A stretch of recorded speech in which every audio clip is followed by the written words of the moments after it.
والوالدات یرضعن اولادہن حولین کاملین، اور مائیں دودھ پلائیں اپنی اولاد کو پورے 2 سال تک، لمن اراد ان یتم الرضاعہ، ان کے لیے جو رضاعت کی عمر کو مدت کو پورا کرنا چاہیں، یعنی مراد یہ ہے کہ یہ میکسیمم 2 ایئرز ہے۔ اگر کوئی 1 سال پلوانا چاہتا ہے 1.5 سال ٹھیک ہے، لیکن اس کیس میں خرچہ جو ہے نا وہ باپ نے دینا ہوگا، چاہے وہ بیوی ساتھ رہ رہی ہے چاہے مطلقہ ہو چکی ہے، وہ اب آ رہا ہے۔ وَعَلَى الْمَوْلُودِ لَهُ رِزْقُهُنَّ وَكِسْوَتُهُنَّ بِالْمَعْرُوفِ، اور جس کا بچہ ہے اس کے ذمہ کھانا اور اس ماں کا کھانا اور ان کا لباس یہ اس مرد کے ذمہ ہے، چاہے وہ اس کے عقد میں ہے چاہے طلاق ہو چکی ہے۔ لا تکلف نفس الا وسعها، تکلیف نہیں دی جا سکتی کسی شخص کو مگر اس کی حیثیت کے مطابق۔ یہ نہیں ہے کہ یار وہ مڈل کلاس بندہ ہے تو اب طلاق لے کے ایک عورت گھر بیٹھ گئی ہے تو اب کہہ کے نہیں جی میرا یہ 50,000 روپے خرچہ لگائے مہینے کا، اور اس بیچارے کی تنخواہ بھی 50,000 روپے نہ ہو، بڑا عذاب بن جاتا ہے۔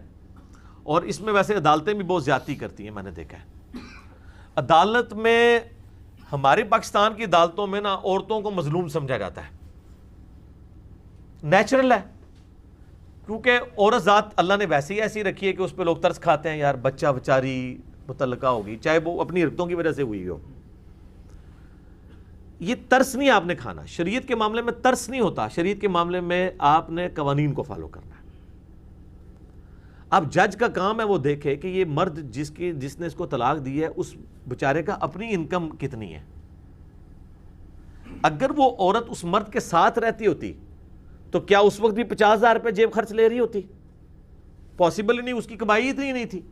اب طلاق لینے کے بعد اس سے کیوں اتنا ڈیمانڈ کر رہی ہے؟ اور اگر وہ بھی کر رہی ہے تو کم از کم جج تو ظلم نہ کرے، وہ اس کی فائنینشیل پوزیشن دیکھے۔ اور یہ بھی نہیں ہونا چاہیے، بعض اوقات بہت امیر لوگ ہوتے ہیں جب تک ساتھ ہوتی ہے یاشی کروا رہے ہوتے ہیں، جب طلاق دے دیتے ہیں تو وہ بیسک نیڈ بھی پوری نہیں کر رہے ہوتے۔ تو اس لیے قرآن میں اس کو طے کوئی نہیں کیا گیا۔ آپ دیکھیں لوگ کہتے ہیں نا جی یہ طے کیوں نہیں ہے، بزرگوں نے طے کیتا۔ اور سر بزرگوں نے نہیں طے کیتا، یہ اللہ نے طے کیتا ہے بالمعروف۔ بزرگ بھی نہیں طے کر سکتے، جج نے طے کرنا ہے، بزرگوں نے کیوں کرنا ہے؟ کوئی بزرگ طے کرے گا کہ خرچہ کیا رکھنا ہے؟ جوڈیشری میں آپ نے جانا ہے، یہ تو قاضی کا کام ہے کہ وہ طے کرے گا۔ اللہ نے سے بالمعروف اس لیے رکھا کہ کیس ٹو کیس یہ ویری کرے گا۔ لا تضار والدۃ بولدها، نہ ضرر تکلیف پہنچائی جائے کسی ماں کو اس کے اولاد کی سبب۔ یعنی ظاہر ہے ماں کی ایک محبت اولاد کے ساتھ ہوتی ہے، اب اس کو کوئی ایکسپلائٹ نہیں کر سکتا کہ وہ مرد کہ میں خرچہ نہیں دوں گا، خیر اپنا بچہ پلائے گی، کیوں نہیں پلائے گی؟ ظاہر محبت تو ہے نا۔ ولا مولود لہ بولدی، اور نہ کسی باپ کو اس کی اولاد کی ایسے تکلیف دی جا سکتی ہے۔ باپ اپنے بچے کے ساتھ اتنی محبت کرتا ہے، اب عورت ایکسپلائٹ کرے، اگرچہ اس نے دودھ پلانا ہو تب بھی وہ کہے نہیں، میں دھمکی لگا دے میں نے نہیں دودھ پلانا، لے جا ادھر سے، تو ایکسپلائٹ کرے کہ خرچہ میرا زیادہ لگا، تو ایسا بھی نہ کیا جائے۔ وعلی الوارث مثل ذلک، اور یہی حقوق وارث کی ذمہ داری بھی ہے۔ یعنی باپ مر گیا تو اب پیچھے جو وارث ہیں نا ان کا کام ہے کہ وہ باپ کی جگہ وہ ورثہ ہیں، وہ گارڈینز ہیں، انہوں نے وہی خرچہ لگانا ہے اس عورت کا۔ یہ نہیں کہنا کہ تیرا جنا سے مر گیا ایکس جنا سی، نہیں، وہ جو مرا ہے اس کی وراثت نہیں پیچھے تقسیم ہونی، اس وراثت میں سے اس بچے کا خرچہ لگایا جائے گا اور اس عورت کا۔ منہما وتشاور فلا جناح علیہما، اور اگر دونوں ارادہ کر لیں دودھ چھڑانے کا مرضی سے، کنسنسس کے ساتھ مشورہ کر کے، تو کوئی گناہ نہیں ہے۔ وہ کہیں جی 1 سال کے لیے تم پلا دو، پھر میں کوئی دائی رکھ لوں گا یا بھینس کا دودھ یا ڈبوں والا دودھ، وہ بھی جو بھی چلانا ہے سلسلہ وہ چلاؤں گا، تو کوئی گناہ نہیں ہے۔